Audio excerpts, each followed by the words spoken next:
Zgjedhjet e fundit në Kosovë të mbajtura me 28 dhjetor të vitit të kaluar kanë përfunduar me një numër të madh të skandaleve, e që shumica e tyre lidheshin me vjedhje të votave kryesisht për kandidatë të partive politike për pozitën e deputetit.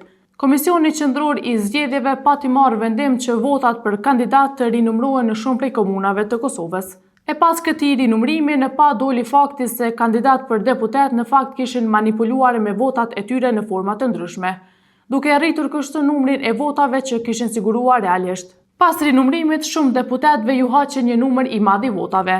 E ndërta pati kandidatë të ndryshëm nga radhët e partive të mëdha si LDK, PDK, Vetëvendosje e AAK. Njëri nga kandidatët për deputet që ju haqen më së shumti vota doli të jetë Feta Paqarizi nga PDK, ku gjithsej pas rinumërimit ju haqen më shumë se 6.000 vota. Pas ti u radhetën edhe Najt Hasani, Kujtim Gashi, Luljete Veselaj, Arjanit Çollaku e deri tek Enver Hoxhaj e Fadil Demaku. Por pavarësisht se emri i tij figuron në mesin e atyre kandidatëve që ju paksuan vota dukshëm pas rinumërimit, Enver Hoxhaj vetë se ka filluar fushatën për zgjedhjet e ardhshme, ato të 7 qershorit.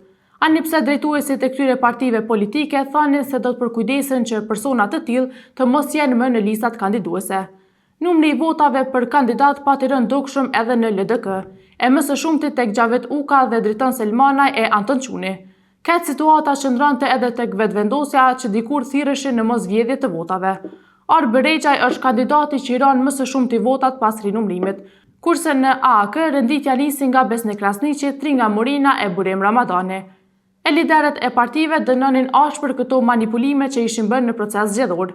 Madje disa nga ta kanë deklaruar se kushdo që është i dyshuar për vjedhje votash nuk do të përfshihet në listat e zgjedhjeve të ardhshme, por që mbetet të shihet gjatë javëve në vazhdim se në fakt do të jenë apo jo në këto lista zgjedhore emrat e lartcekur.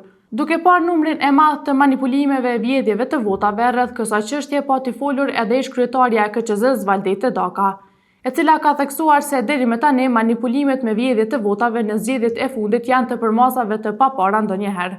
Për të biseduar më shumë rreth kësaj çështje, ne kemi kontaktuar edhe deputetët nga secila parti. Lora Qitaku nga Partia Demokratike e Kosovës, Besjan Mustafe nga Lidhja Demokratike e Kosovës, Kushtrim Xhemali nga Aleanca për Armërinë e Kosovës dhe Arlind Manxhuke nga Vetëvendosja, por që nga asnjëri deri më tani nuk ka pasur përgjigje. Mungesa e përgjigjeve nga këta deputet të partive parlamentare le ende të hapura shumë pikpyetje rreth vullnetit politik të tyre për të përballur me këtë fenomen.